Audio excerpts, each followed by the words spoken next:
Hello, this is a message to the Hindu community of the United Kingdom and communities all over, the Hindu communities all over the world. And this is a message on the back of some of the tensions that have taken place in this country between Hindus and Muslims. What I will say is that the overwhelming opinion of the Muslim people is that we want peace. We want peace with all communities, not just Hindu communities or Jewish and Christian communities. We want peace with every single community. In fact, our religion teaches us to have such peace. Our religion tells us clearly, Lakum dinukum waliya din, you have your religion, we have ours, and so on. That's the most important thing. And I must say that some of the things that have come out recently about what I have supposedly said about the Hindu community are misattributions and false.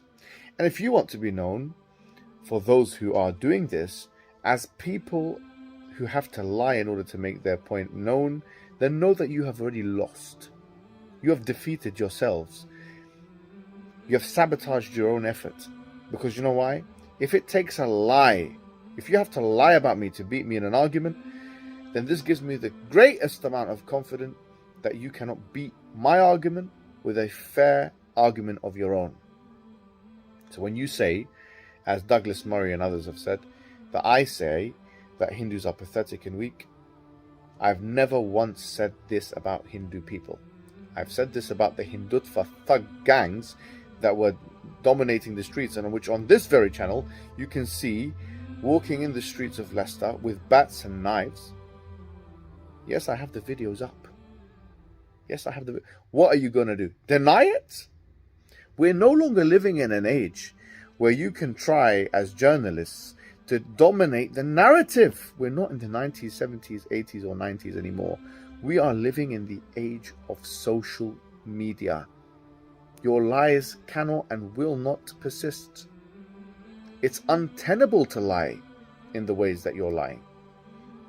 I must give credit to Channel 4, who actually put out somewhat of a fair report, calling a spade about the Hindutva ideology, which is inspired by fascism, which of course is like Nazism.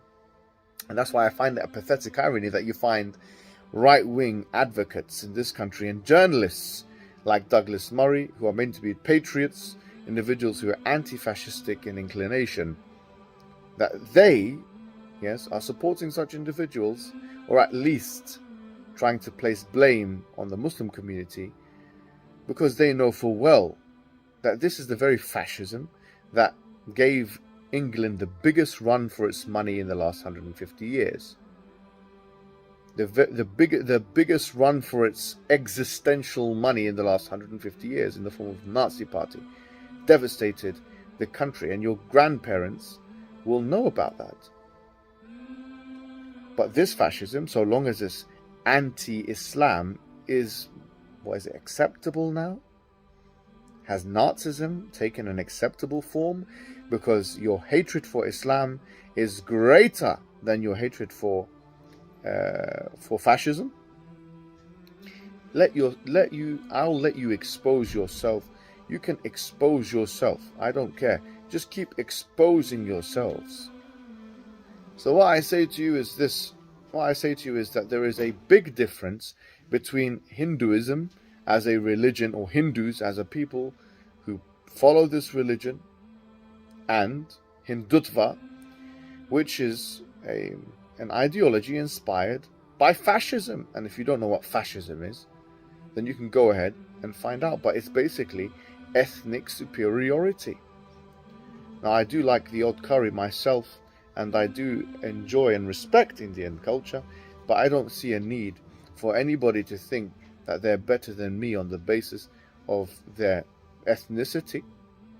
I don't think Indian people are better than anybody else. In fact, just as much as I don't think that any race, any person of any race is better than anyone else. You see, I don't see that.